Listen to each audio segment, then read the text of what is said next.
Welcome back to the Headroom. Dr. Hugh Jass, and in today's episode, we are going to be continuing with this series of Metanoia, where I hope to inspire some self-reflection and possibly some change in your personal life. Now, we're going to keep on the track of the commandments. We're going to be doing the Second Commandment today, and it's pretty straightforward, so I think we're just going to get right into it. You already know what's up. I'm just going to read and do some of my own kind of philosophizing to you. So let's get right into it. Now I'll give you the two different kind of translations I have here. You shall not make wrongful use of the name of the Lord your God, for the Lord will not acquit anyone who misuses his name. Also known as, you shall not take the name of the Lord your God in vain. So, we will analyze this both in its intended spiritual sense, but also in a non-religious sense, so that the messages I have here can pretty much apply to anybody, or apply to a wider range of people. So, building off of the first commandment, which we covered in my previous episode, if God is all the truth, if God is who he says he is, and he's the center of the universe, he's the creator of the universe, he's all the truth and all good and everything and infinite, then why would you want to bastardize that with your imperfect tongue? I mean, we're just humans. We're not, we're not God. And we shouldn't try to play God, and we shouldn't try to think that we know everything. We shouldn't try to think that we know the truth. Only God knows all of the truth. And you, more than likely, don't, and you have to have the humility to admit that to yourself. And so, we honor God's name by respecting who he says he is in the first commandment, or who he claims to be to us in the first commandment. And so it builds off of it, right? And to use God's name in a disrespectful manner is blasphemy. I mean, that's just a religious thing. Using his name in a disrespectful way, OMGs or JCs. I'm not going to say it myself for obvious reasons. But we take it that his word. Now, a way of looking at this commandment is respecting the truth. And I think that's going to be kind of the theme for this episode, for both the spiritual and the non-religious kind of aspects, is respecting the truth in a sense. Now, in the spiritual sense, we respect the truth by respecting God, and we hold his commandments and hold his covenant with us through Jesus Christ and his teachings and the gospel and so on and so forth, and everything that's in the Bible. And if you're Catholic, through the traditions of the church. But in a way to kind of exemplify this is that we swear on a Bible because God's just punishments and perfect nature should compel us to tell the truth and to prevent us from lying, right?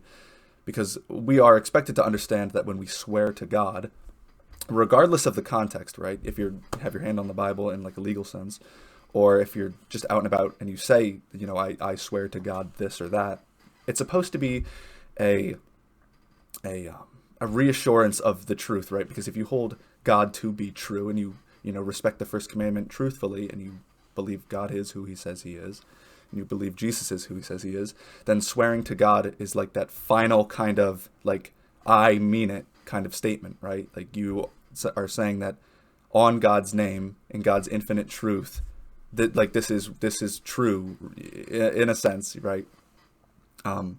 Because if God is everything that's true and everything that's important, swearing by his name should mean that you are the statement or the action that you are swearing to.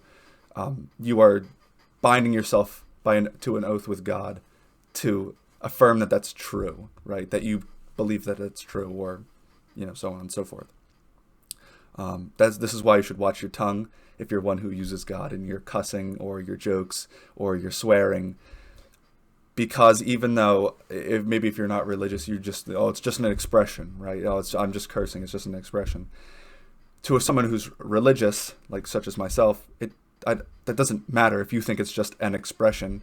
It's not about what you mean, because if God is all true and he's real and he is who he says he is, it doesn't matter if you believe in him or not, he's still there, right? And by cussing by his name, you're still doing him wrong, because he's clearly told us not to. And so, I mean, that just creates some clash between the religious and non-religious, but it's something to think about. And another part of this swearing to God is the objectivity of God, right? Ideally, right, God is for all of us. He's not for any one person or any one form of justice or anything. He is justice. He is righteousness. He is good. And that applies to everybody across the board equally, in theory, right? And so when someone swears to God, it's supposed to be important for all people, right? And we'll get to this in a second with people swearing on other things other than God. But if God is infinite and just for all of us, right, then by swearing to God, if I swear to God, that should, even if you're not religious, that should mean something to you, because I'm holding something in such a regard that I would swear to, my afterlife or my the state of my soul. I would swear to it as an affirmation of truth, or a reassurance that I'm telling the truth, or that you can trust me, or so on and so forth, right? And so when people swear to temporal things, for instance, and I've heard this one quite a bit throughout my life, people swearing on their mom, right, or on their mom's grave or something along those lines, it doesn't have the same impact, right? Because the idea is that you're swearing to your mom because she's more tangible than God, at least to a non-religious person, obviously.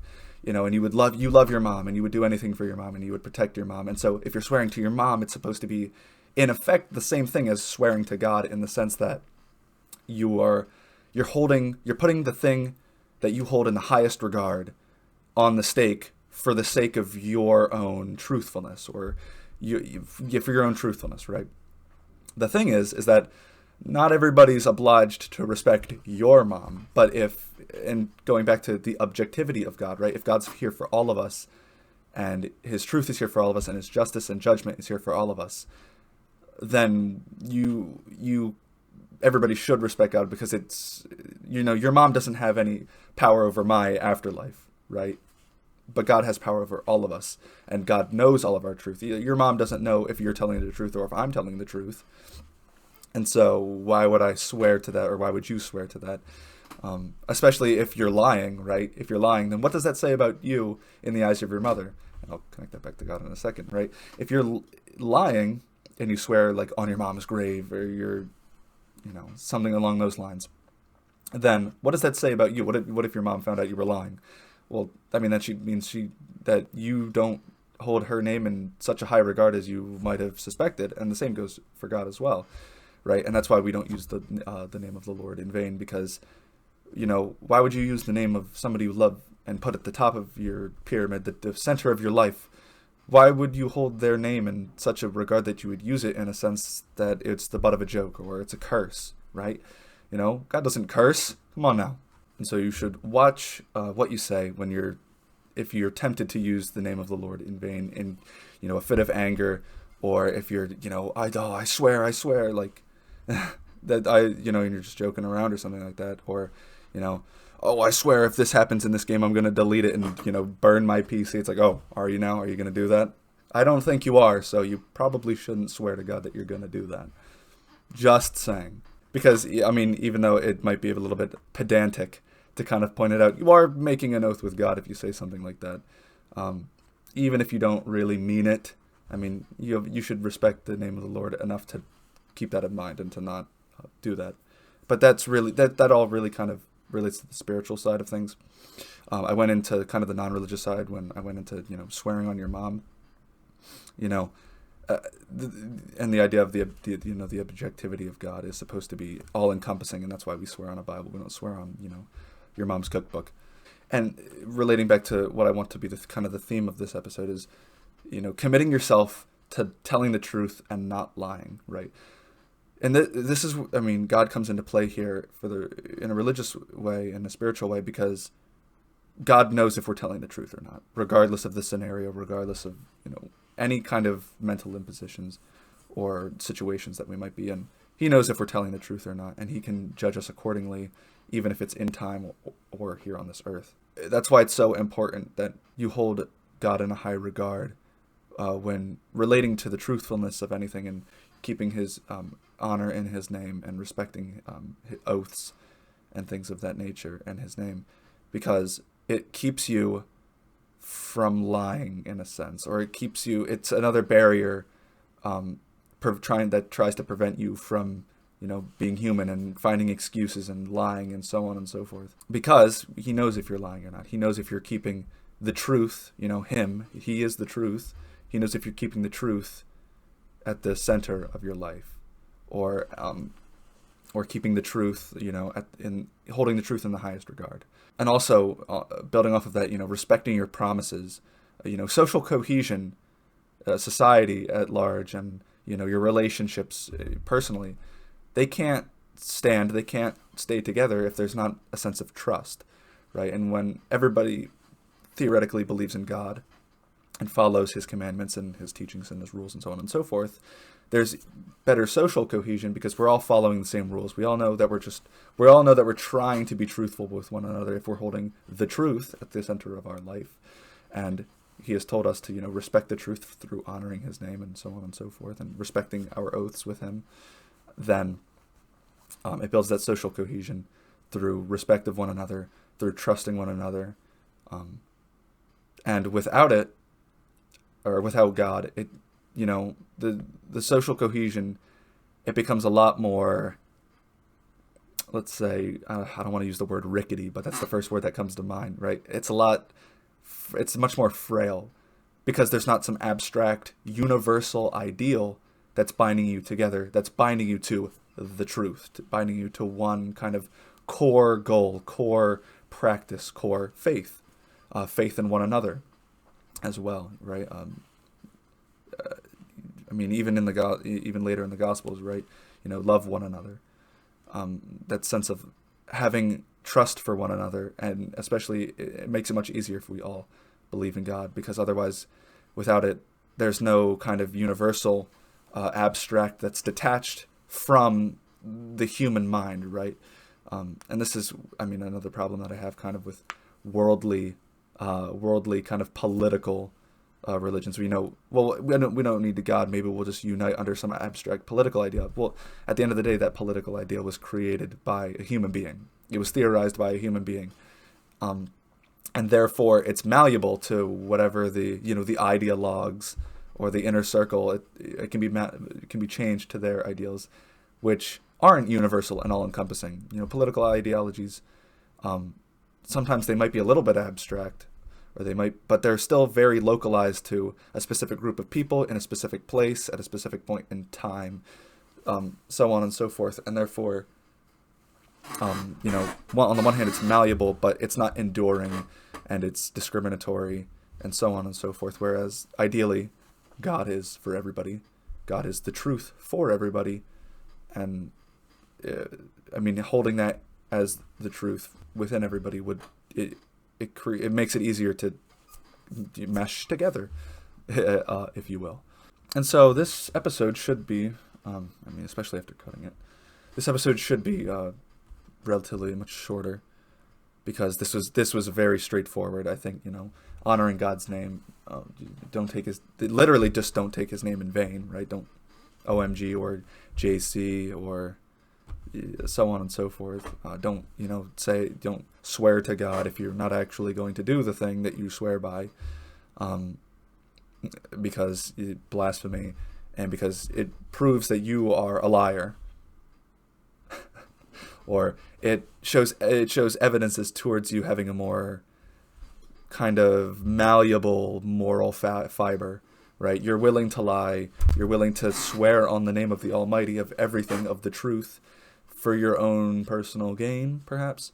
And I compared that, obviously, to, how some people who aren't religious, swear on their mom, right? Would you really use your mom's name in vain in such a way if you were lying, or if you weren't honest to what you were doing? Or, and who is obliged to respect your mother other than you? But at the end of the day, the central message is to commit yourself to telling the truth and not lying. Respect your promises. It builds social cohesion at large and in your own, at large and at small, in your personal relationships. Builds trust. And in today's world, I think we need a lot more trust. Now, obviously, I believe that the easiest way to build trust is to, build your faith in God. It'll build your faith in one another in time. Respect your oaths. respect God's name, respect the truth, and don't bastardize it with your imperfect tongue. So, a short episode, but straightforward, relates to the first commandment. Next up, the third, that'll be next episode. Without wasting too much more of your time, I'm Dr. Hugh Jass, in my office, the headroom. I hope everybody has an amazing day. I'm praying for all of you. If you are religious, please pray for me. It goes a long way. I hope everybody has a great day. Goodbye.